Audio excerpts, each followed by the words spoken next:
On the stage, thank you, Mr. Gandhi and Mr. Rishi Burwa, Director of Pratidin. I now invite Mr. Rishi Burwa to felicitate Mr. Gandhi.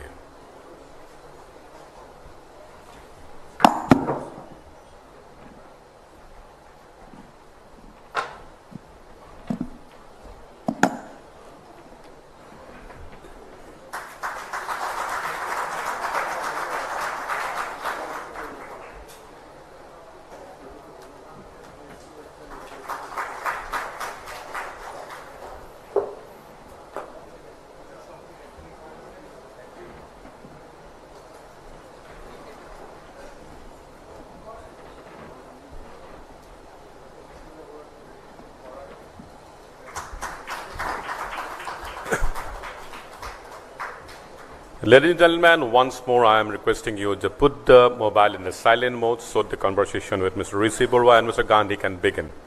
The floor is over to Mr. Rishi.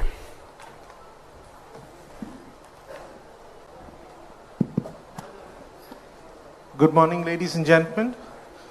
A very warm welcome to the second day, first session of the Conclave 2023. With me is a man who needs no introduction, the man himself, Shri Rahul Gandhi ji. At the very outset, I extend my warmest greetings and thank you, Rahul ji, for taking out time from his busy schedule to be a part of our humble endeavor. Before I start putting forward few questions, I would like to share a small story with you all. So around 2 months back, I reached out to Rahulji's office, seeked an appointment to invite him here today. He patiently heard me out, and then at the end he told me, Rishi, it's been a while I have not been to these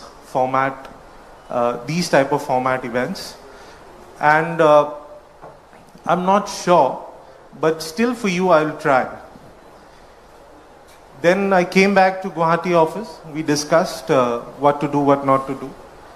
So for every session, when you hold a conclave like this, there are a lot of speakers.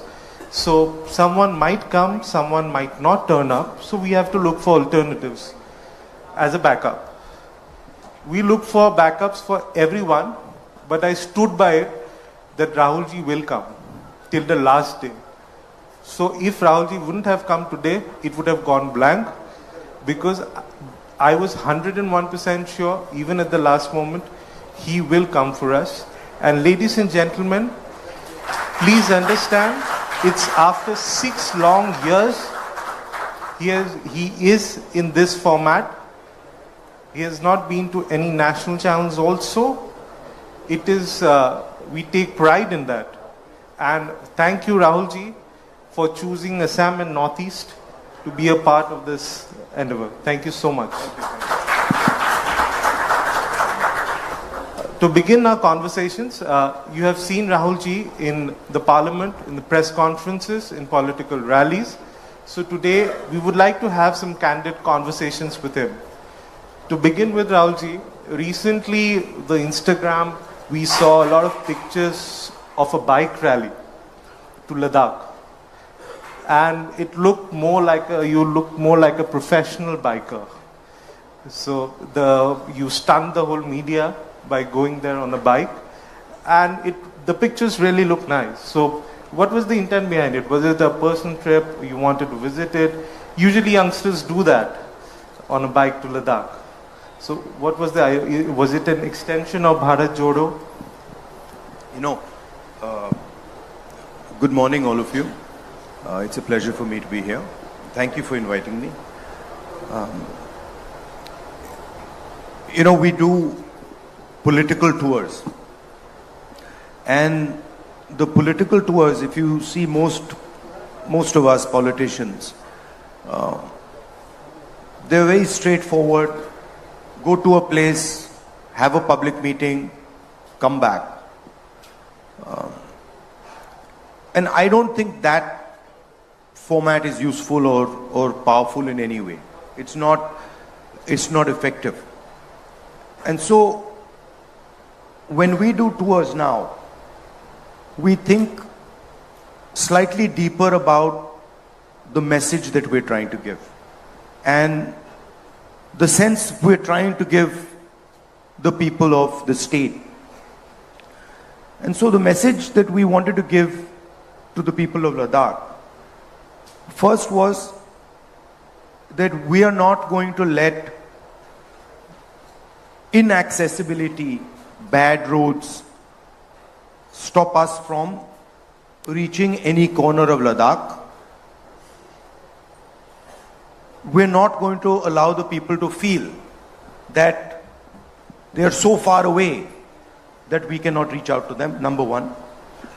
Number two, we wanted to give a message to the people of Ladakh and the people of India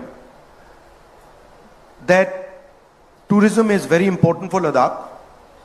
People traveling from the rest of the country to Ladakh is the lifeblood of Ladakh. It supports them. It's beautiful. It's an excellent motorcycling route. And so we wanted to give multiple messages through that tour. And I think it was very effective. It also allowed me to, in a sense, continue the idea of the Bharat Jodo format in a different way of engaging with people. If you speak from a stage, you don't really connect with people like you do when you physically meet them, hold their hand, get a hug from them. Maybe these days, get a selfie. So it's a totally different feel. You traveled there on the eve of late Rajiv Ji's birthday. Am I correct? Or yeah. Did Rajiv Ji mention about this to you? Or yes, he had said once somewhere. He had said once that Pangong Lake is one of the most beautiful places he's been to, and I had always been trying to go to Pangong Lake, but somehow never managed to go there. It's actually quite complex to go there. The road is pretty bad, and it takes quite a long time to go. So I was keen to go, and we made sure that we went there. We also made sure that we went to all the regions of Ladakh. Okay. Yeah. Coming to Bharat Jodo Yatra, the name itself describes what's the intent of the Yatra. We have seen all the coverages, we have read about it. We know why the Yatra was organized. But we don't know your perspective. Politically, what were your learnings from this Yatra? I'm sure you've met thousands of people. You have heard their stories. You held their hands. You walked with them from Kanyakumari to Kashmir. So politically, what were your learnings from it? And as a human being also? I mean, politically, my learnings were that in 21st century India, the communication architecture is so captured by the BJP that it is practically impossible to talk to the people of India through that communication architecture. And I mean, for example, it's very clear that even things like my YouTube channel, my Twitter, they're all suppressed. There's no question about it, and we can see it. Right? So the Yatra was almost a necessity for us to communicate. Because no matter what we say in the opposition, it does not move through without distortion in the national media. And so for me, the big learning was old style communication, going and meeting people, which frankly Gandhiji pioneered in India in the modern era. Others pioneered it, in the older times, and you have examples all over the world, all over India. That still works. And what was beautiful to me was that no matter how much energy the BJP put, no matter how much the media tried to distort, it didn't work because there was a direct connection. And for every story that the BJP media was trying to put in, there were thousands and thousands of videos coming from people which were contradicting that story. So it was almost a reverse capture of the mass media. And this problem is being faced across the world. This problem is not just an Indian problem. It's being faced in many other countries. And when I go there and I speak to them, it's very interesting that pretty much all countries are feeling this type of pressure. That's correct. That's a political learning. And I mean, that's fine. But for me, the personal learning was even more interesting, which was that where you think your limit lies is nowhere where your limit actually lies. So your limit is much, much further than you can even imagine. And it's not just in, politics, it's in everything. And I think it's the same for everybody. That normally you'll think, okay, मैं वहां तक जा सकता हूं, या मैं ये कर सकता हूं. But by definition, when you're thinking that you can do that, Right. you're already shortchanging yourself. Because what you can do is almost not imaginable to you. Rahul ji, I'm sure there might be some See learnings. this, I get disturbed when we're having this type of conversation. You call me Rahul or call me, Mr. Gandhi or something. This Rahul ji doesn't, I don't like it. Okay. Because I'm not calling you G, so then you shouldn't call me G. Okay, so I'll stick to Mr. Gandhi. Yeah, call me Rahul, right? Yeah. Rahul's good. So Rahul, this yatra, after the yatra or while you continuing the yatra as well, when I mentioned political learnings, I'm sure you might have come out with few solutions which you might want to implement if voted to power. There might be certain issues which you might have picked up during the yatra that you know that it can be solved like this or like that, or whatever. So are there any issues which you want to pick up if voted to power and find solutions to it? See, when you're thinking about these things, there are a couple of levels at which you have to view them. Right. So, the foundational level, in my view, is there fairness and participation? Meaning, for example, does the Northeast feel that it is participating in the national conversation? Does the Northeast feel that its ideas, its culture, its vision is being incorporated in the national conversation? So that would be a basic fairness, right? And there, on many axes, India is just completely failing, right? I did a speech in Parliament where I raised the point that the core of Indian government, 90 people who run this country, and they have much more power than MPs and MLAs. They decide policy. That's not how it was supposed to be. MLAs and MPs were supposed to decide policy. And that's how we started. But today bureaucrats decide policy. And so I looked at the 90 top bureaucrats in this country and I was shocked. I mean, I was completely blown away. 3 of them are OBCs. Now the question arises, what is the percentage of OBCs in India? What is the percentage of Dalits in India? What is the percentage of tribal minorities in India? If we do not know that, we cannot even begin to question, to address the issue of fairness. No, fairness, right? We know by and large there are 50% women in India. So we have a sense of, okay, we know how to address this issue.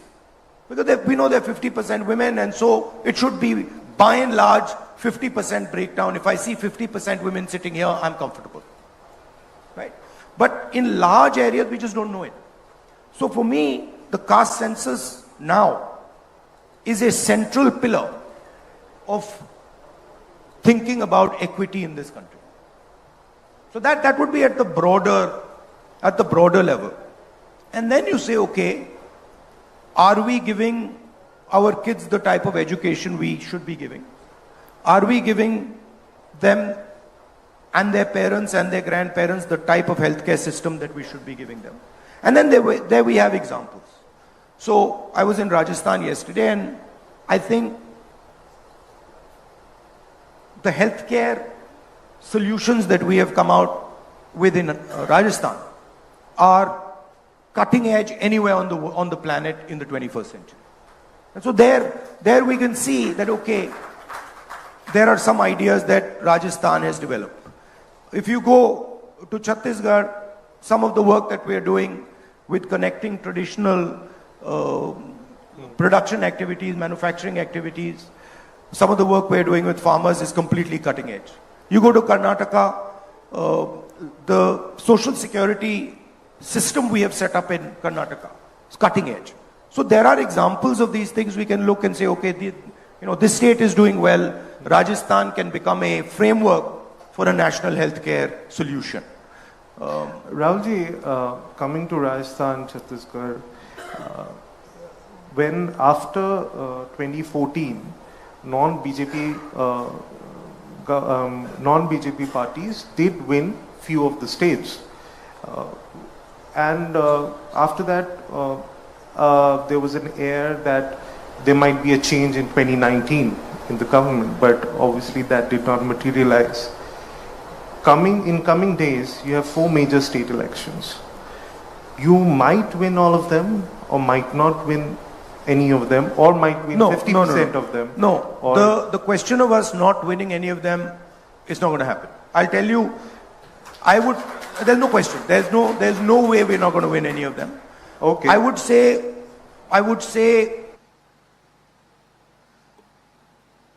right now, right, we are probably winning Telangana. Right. We are certainly winning Madhya Pradesh. We are certainly winning Chhattisgarh. Okay. Rajasthan, we are very close, and we think we'll be able to win. Okay. So that's what it's looking like. And by the way, that's also what the BJP is internally saying. Right. We learned a very important lesson in Karnataka. Okay. And the lesson was that the BJP wins elections by distracting and not allowing us to construct our narrative. And so what we did in Karnataka, we fought the election in a way where the BJP could not. What you're seeing today, this gentleman, Mr. Biduri, and then suddenly this Mr. Nishikant Dubey, this is all the BJP trying to distract from the idea of the caste census.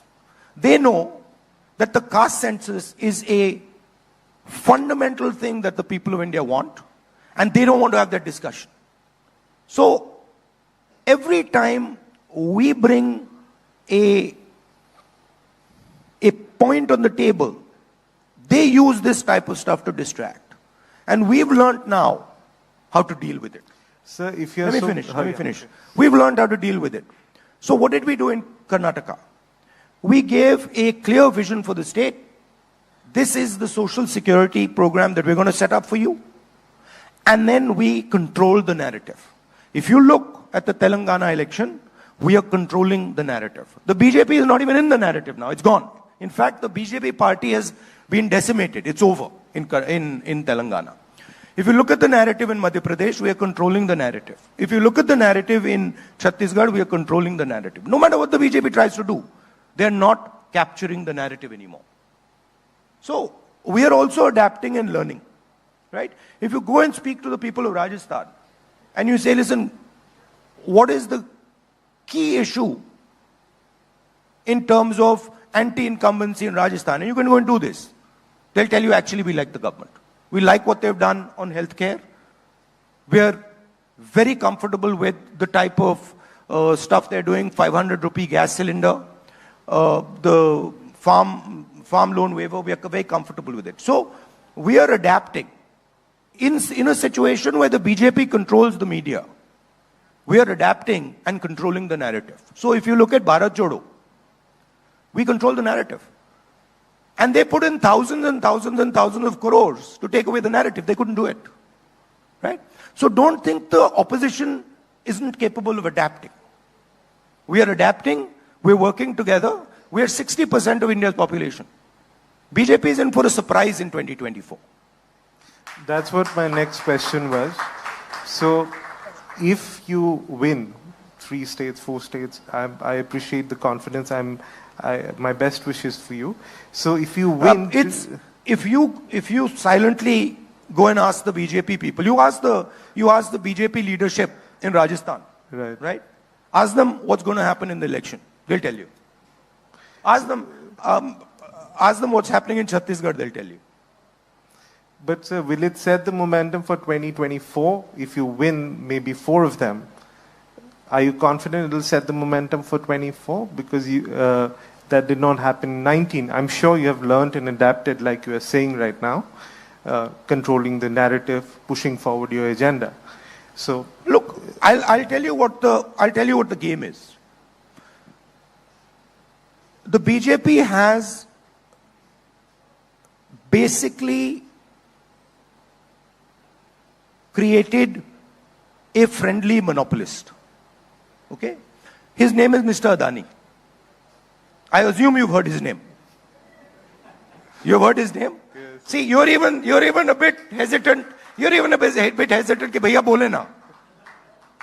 Right? So he has created this gentleman and essentially is handing over the key industries of our country to this gentleman. And this gentleman controls a significant chunk of the media in this country. Right? And there are other monopolists, but this man is the main gentleman. So there is a massive concentration of wealth that this gentleman has.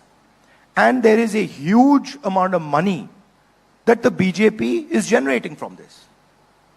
Right? So there is media control. There is financial control. Right? Please go and ask any businessman in India what happens to them if they support an opposition party. If they were to write a check for any opposition party, ask them what happens to them. Right? So we are facing a financial attack. We're facing a media attack. And we're doing pretty well. We've banded together. I have not seen the opposition working like this before. Where we can sit down on the table and we can say, look, we don't quite agree with you on that. And they can say, well, we don't agree with you on that. And we'll say, okay, so what about this compromise solution? And they're like, absolutely, this works for all of us. Right? So there's a great deal of flexibility. And I must tell you, I am very impressed with the flexibility that all the opposition parties are showing. Because we understand what is at stake here. We are not fighting now a political party. You're fighting right? We are fighting the Indian state. And we are fighting to defend the idea of India. And that is why we have given our name, India. So, what's your opinion on one India, one election, combining assembly elections with Lok Sabha elections? What's your take on that? It's one of the BJP's distraction strategies, right? Okay. Look, we started off with one election. Right? When we started our elections. Why do we have different dates? Because in the Indian system, a chief minister can say, actually, in year 2, I feel comfortable enough to win an election and I'm going to hold an election. Right? So, at any point, a chief minister can declare elections. Right? So, obviously that's why this has happened.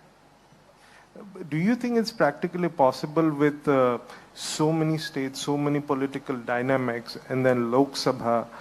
It's a distraction. It's a distraction. Look, the main issues in India are simple. Concentration of wealth. Huge inequality in wealth, number 1. Number 2, massive unemployment.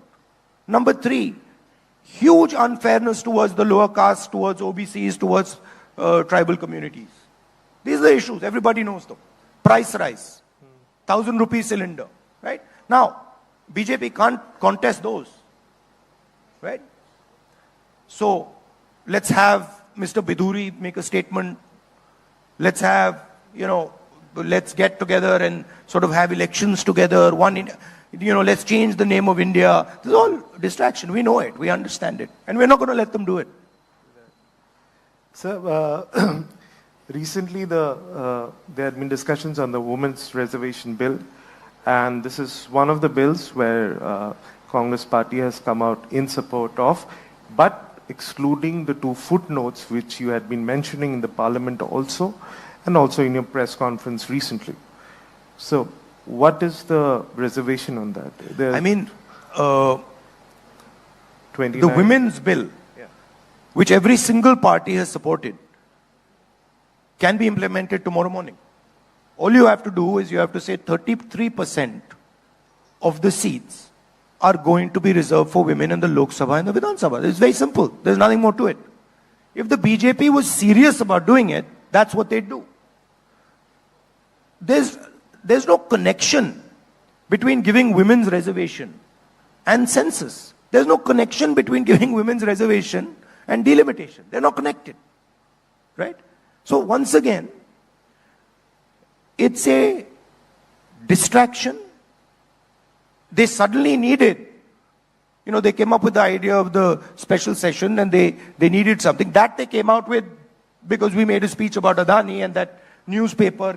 We did a press conference about Adani and the newspaper, the Financial Times, came out with a story. Suddenly they want to do a special session.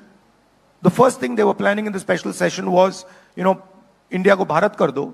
And then they got a backlash. They realized that there's a huge cost to this. People will not like this. So then they backed down on that. Now they've come out with this. But they've not actually given anything to the women of India.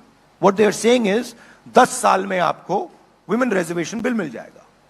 And we are saying, nahi, aaj dijiye. ये जो आपने census की बात की है, ये जो आपने डिलिमिटेशन की बात की है, ये बहाने हैं. इनको परे कीजिए 33%, अभी दीजिए, हम सब सपोर्ट करेंगे. Okay, sir. If voted to power, do you commit that without the footnotes, you'll get it implemented as soon as possible? Absolutely. 100%. See, please look at our record. I spoke in Parliament the other day that we consider the independence to be the beginning of the transfer of power to the people of India. Not the end, the beginning. Right? One man, one vote. Institutions set up in the interest of the people of India. And we consider that to be work in progress. And we feel very strongly that Indian women are not participating in the political system the way they should be. The single biggest act to help Indian women participate in politics was carried out by the Congress party, which is 33% reservation in Panchayati Raj. That was a game changer. And we want to do this. And it's our record. Please also remember that when we were trying to pass the 33% reservation in Panchayati Raj, the BJP opposed us. And also realized that the RSS does not allow women into its ranks. So who is interested in women's empowerment is very clear. Sir, coming to India Alliance, it's a new marriage. You have run a coalition government for 10 years, UPA 1, UPA 2. But now you have new partners in the India Alliance, which were your principal opponents in certain places. For example, Aam Aadmi Party in Delhi, TMC in Bengal. So as of now, it looks nice. It seems everything is going fine. But when it comes to distribution of tickets, there are many tall leaders in this alliance. You have worked with Sharad Pawar, but you have not worked with Uddhav Thackeray or Arvind Kejriwal. Of course we have. For a brief we've run a government with Uddhav Thackeray ji. You have not worked with Arvind Kejriwal. And there are many, like TMC, they might be there from outside support. But not... No, but we worked with Mamta ji. Mamta ji used to be in the Congress. Sir, my question to you is, going forward, like Aam Aadmi Party and Congress, you ruled Delhi for quite a long time, and now Aam Aadmi Party is strong in the Delhi politics. So what would be the dynamics then? Because you will also like to retain power in Delhi, they will also like to fight. Similarly, in West Bengal, TMC has shown its strength over a period of time. At the same time, the leader of opposition from your party is from West Bengal. So obviously, you would also like to throw some weight and win some seats from there. But TMC is quite strong there. They have shown their strength. They have a proven track record. How do you think you will manage these, and also accommodation of the tall leaders which are there as partners in your India alliance? So there are two things, right? The first thing is that the opposition is thinking about this election in a fundamentally different way than it thought about any other election before this one, which is that the opposition is united in the idea that India is now under attack. The concept of India, the concept of free elections, the concept of free speech, they are now under mortal threat as far as the BJP is concerned. So this is something that is unanimous, which means that our behavior has to change, which means that our flexibility has to increase, which means that we have to realize that we are now fighting for the soul of India, which requires a different level of cooperation. So that's the first point. The second point is, actually, if you look at the alliances, the bulk of them are pretty much stitched up. There are a couple question marks, but the bulk of them are stitched up, right? Kerala, Bihar, Madhya Pradesh, the big places, there's no issue. In some of the smaller places, there's an issue. We will try to iron out those issues, right? But the broader way we are dealing with each other is that we are seeing each other now as defending the idea of India. Earlier, we were thinking that, look, this is a fight between a political party and another political party. Now we're saying, no. Now, the RSS and the BJP are trying to destroy the idea of India. Free speech, participation of everybody, the destruction of anybody, any business person who stands against these monopolists. These are anti-India ideas. Sir, if voted to power, what is your idea? What are you going to do for the OBC? If, for example, you are saying BJP is deviating from the topic with the an urgent session, women's reservation bill, are you also planning to control the narrative? Like you said, you are learning from them and from the past experiences. Are you also controlling the narrative by speaking up for the OBCs? No. And plan something you have in mind to do for them? Look, once voted to power? If I used OBC as a frame, right? I was shocked that out of 90 people who control the government of India, 3 are from the OBC community, right? And those 3 people control 5% of the Indian budget. 95% of the Indian budget is not in their control. And I haven't even spoken about the tribals. I haven't even spoken about the Dalits or the minorities, right? Now, this is not only the case in secretaries of government of India. This is the case across the board. So the first step, as I said in a speech yesterday, if somebody gets hurt, they go to hospital, the first step is, okay, take an X-ray. Let's see what's happened, right? So the caste census is an X-ray. Let us actually understand, are OBCs 5% of India's population? Or are they more? If they're more, how much more? So that is the foundation of any discussion. Now, we already have the OBC census data. It's with the government of India.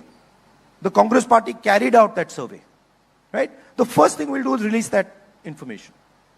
On day one, that information will be available to the people of India. And I think that is, in a world, in a 21st century world, data where we all say data is key, data is key, data is key. Well, it's key to know who's who. So that would be the foundation. And then we would work, as I said earlier, with the concept of transferring power to the people of India. What the BJP is doing is taking away power from the people of India. When you feel uncomfortable, when you can't speak outside, when a small businessman cannot contest Mr. Adani, they're taking away power from the people of India. Right? We are fighting that. That's what India Alliance is trying to do. Take back power to the people of India. And that includes a accessible education system, an accessible high quality education system. It includes an accessible medical system. It includes support to small business people. It includes support to small media houses. You know, you asked me, listen, I told you, listen, I haven't gone to these conclaves.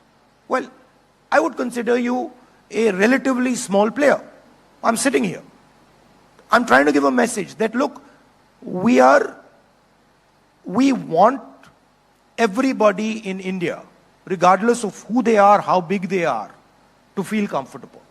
We don't want them to feel, look, and it is not only farmers. It's small business people. It's somebody who's contesting in a business environment where he's being unfairly treated by a huge monopolist.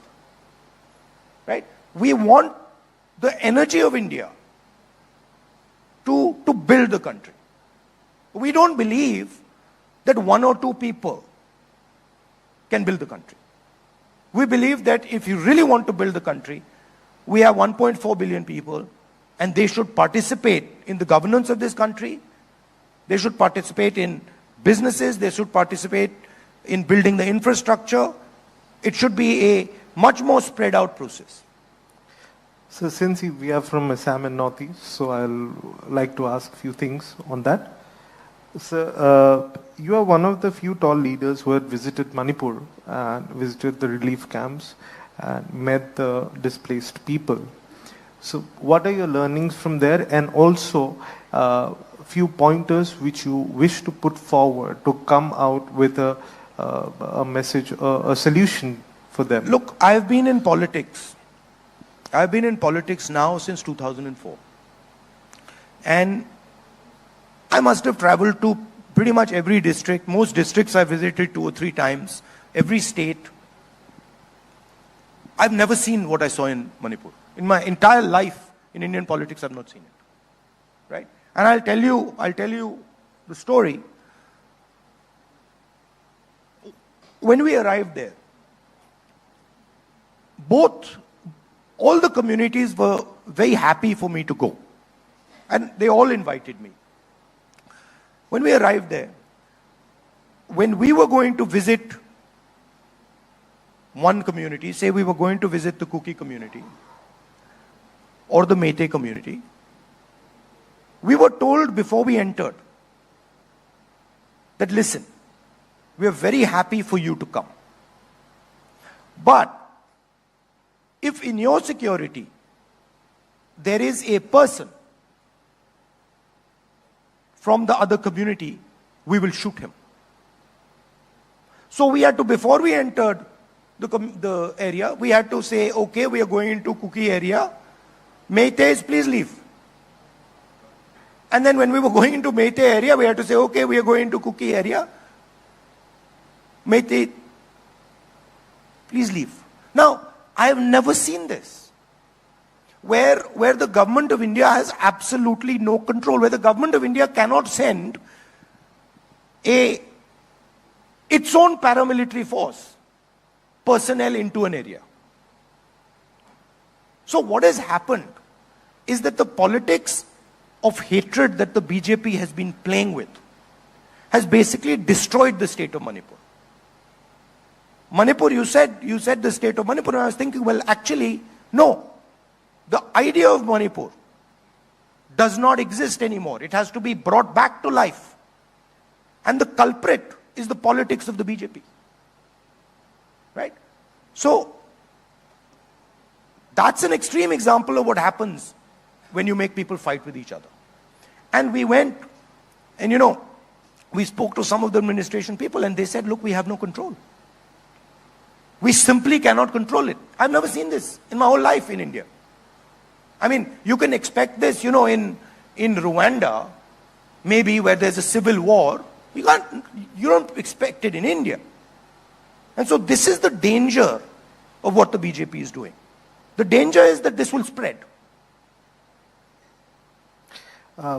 Sir, in perspective of Assam, whenever there is an election, let it be Assembly, Lok Sabha or Rajya Sabha, there's always a question of of Congress having an alliance with AIDF, Ajmal's AIDF.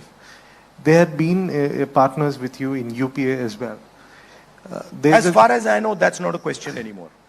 So, do you confirm that we are not having an alliance with them? Okay. So, Northeast has 8 states now, out of which 4 are ruled by regional parties who are in alliance with the NDA. That's not correct. Actually, all of them are ruled by the BJP. Okay, I'll put it there. Every single one of them is ruled by the BJP using the coercive power of the Indian state. Do you have any plan to bring them in your fold, because it has 24 seats? Absolutely. So are you in talks with them? Which ones? No, I mean, I don't get into the operational details at the state level. That's work that our parties in the local area do. I mean, of course, they do discuss it with Mr. Kharge and sometimes with me, but that's more their responsibility. Okay. But what we do clearly see is that there is pressure from the BJP. These are not just, happy partners. Happy partners. There's pressure. There's clear pressure, and they speak to us. Okay. Will Assam see a Bharat Jodo Yatra? Well, that's across work in Northeast, progress, and we don't want to ruin any possible surprises. We also have some beautiful roads like Ladakh. You can bike around there if you want. So, yeah, I mean, I'm planning now a trip to Mizoram. Okay. And I think that is a good idea. I think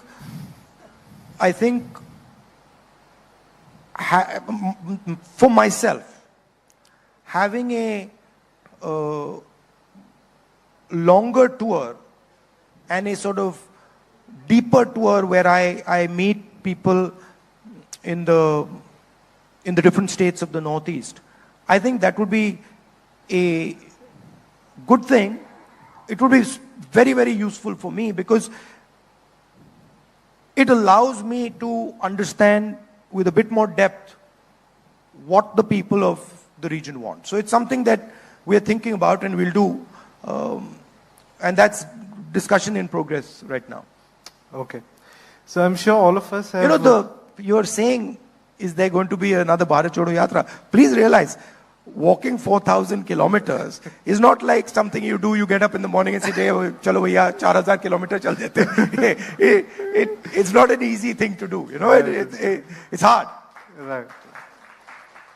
So I'm sure all of us have... The tendency is, ठीक है भैया, south से north कर दिया, east से waste कर दो, अच्छा फिर इस साइड से इस एंगल से काटो, फिर इस साइड से काटो. No, I mean, those are difficult things. But I don't know about the timing, but the walk from Kanyakumari to Kashmir allowed me to see India through a particular lens, a particular framework. right?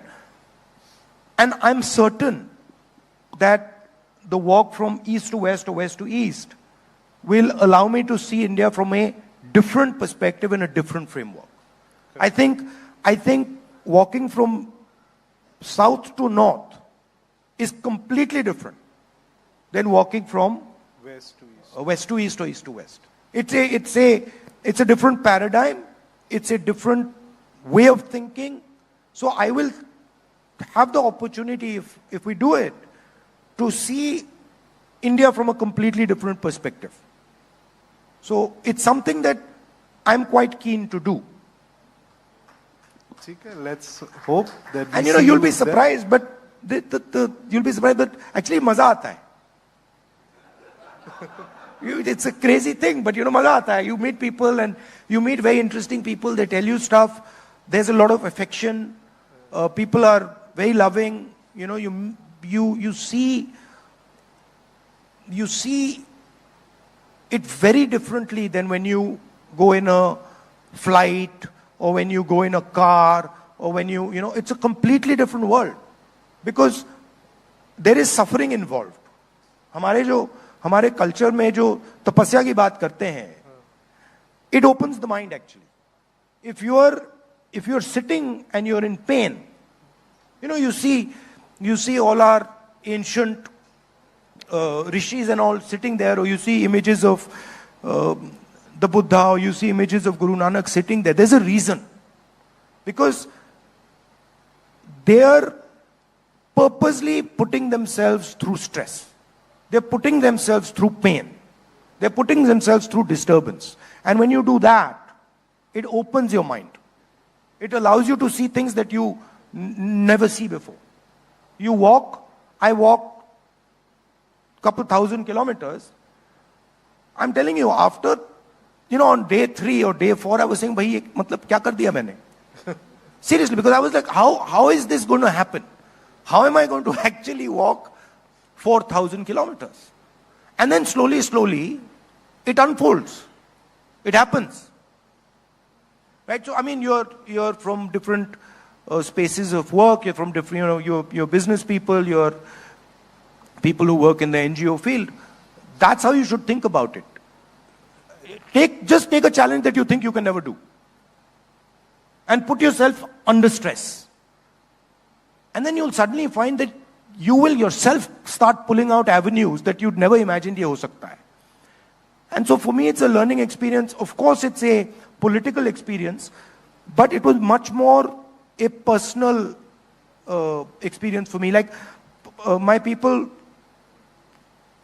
wanted a political element to it. I was like, I'm not interested in a political element. Because for me, this is much more about, it's like a labor of love. It's not politics. It's, my country has given me so much, has given me so much affection, that it's like repaying a debt for me. Okay. I'm sure all of us have seen Rahul ji speaking at various occasions. So I've come up with a small quiz for you, and with this we'll end it. Okay. So it's a personal quiz. So you have to choose between the two. I'll give you 2 options. You have to choose between the two within 10 seconds. There are no prizes for it, but still you have to choose. So beginning, workout or Netflix and chill? Workout. Indian cuisine or Chinese? Both. Okay. Martial arts or scuba diving? Now see, these are both. but if you were to say, okay, it's situational. So if I'm working and, in Delhi and all, then martial arts. Okay. Scuba diving is something that you would do, you would have to certain go place, there, yeah. so Bharat Joro beard or clean shaved? either. This is a problem that the Congress always has with me, which is that I really am not too concerned about, beard hai, nahi hai. I'm quite Okay with yeah, either. I'm okay with, मुझे कुछ भी खाना दे दो, कोई भी कपड़े दे दो, दाढ़ी. I'm not too attached to these things. Okay. Watching reels on social media or reading a book? Reading a book. Okay. Godfather or The Dark Knight? You know, that's a very difficult one. They're both very, very deep movies. You know, so I would go with both. Okay. Ice cream or Golgappa? Ice cream. Okay. If not a politician, then who? Anything. Any See, politician in particular? I don't see it like that. Politician is one frame of me, right? When I am talking to my nephew and his friends, I'm a teacher, right? When I am in the kitchen, I'm a cook. So we all have many different frames, right? Okay. You are a journalist, you're a father, you're a son, you might have certain skills that are as important to you as journalism, but you will be seen with one lens. Right. Right? You'll be seen with, bhaiya, ye to dekho journalist hai. Right. So I'm actually, one of my lenses Is politician. is politician, and then I view my life as a journey. Right? So Correct. I like to learn and understand things on this journey. Okay. Next question is tricky. You can choose anyone. Love of your life. It can be a sport, a person, your mother, your sister, anyone. I mean, quite a few. You can name one or two for I mean, us. my mother, my sister, my little puppy these days, he's, you know, and some of my friends. Yeah. Okay. Driving cars or riding bikes? I see them as the same thing. Okay. So it's, Which is more it's fun to basically, do? it's basically focus. Okay. Cricket or football or anything else? Football. Okay. Messi or Ronaldo? Ronaldo. Okay. Though I think Messi is actually a better footballer. So now you're being politically correct. No, because I think Ronaldo, I like Ronaldo's kindness. Okay. So, but if you were to ask me, if I was running a football team, who would I prefer? I'd probably prefer Messi. Okay. So if cricket, Virat Kohli or Rohit Sharma? You know, I mean, either. I'm not a huge cricket fan. I know that's not a good thing to say, but I'm not a huge cricket fan. Okay. So Bharat or India?